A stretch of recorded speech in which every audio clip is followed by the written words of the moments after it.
And hello, everyone. I'm WSAV's Tina Tyus-Shaw. News 3 is your local election headquarters. Polls across Georgia just closed about an hour ago. And tonight we are learning about any reported issues at polling locations across the state. We just found out that a pipe burst at the State Farm Arena earlier today in Atlanta. No ballots were damaged, but it will delay the counting of those votes by several hours. We're told WSAV News 3's Georgia newsroom has been following problems all day at the polls, and Archith Seshadri is live in downtown Atlanta with more. So Archith, can you give us a quick rundown tonight on some of those problems?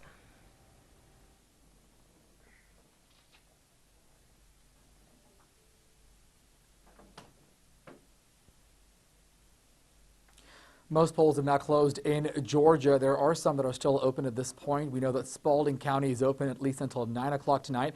The Secretary of State tells us that's because there were some issues earlier on today with some technical software issues. They had to deploy their field technicians there, and a lot of the people who were waiting in line had to fill out paper ballots. So that is one of the polling locations in Georgia that will be open for the next hour or so. But for the most part, most of Georgia's 159 counties, polls are now closed, and now the counting process starts, where poll workers and staff will continue to scan all of that data in and then transfer that. You'll see those results trickling in on the Secretary of State's website. We also do want to point out that those are all unofficial results. The counties will then have time to bring those in. Listen in.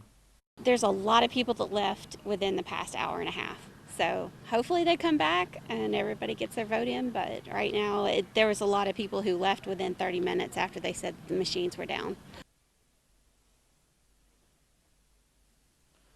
More than 3.5 million Georgians already voted early, and that's why the Secretary of State said they didn't see as many problems this time as they did back in the primaries when there were issues with the missing cords and malfunctioning equipment. But they believe the dry runs and the training that many of these poll workers received made sure that lines weren't as long today. Reporting live in Atlanta, Archith Seshadri, WSAV News 3 on your side.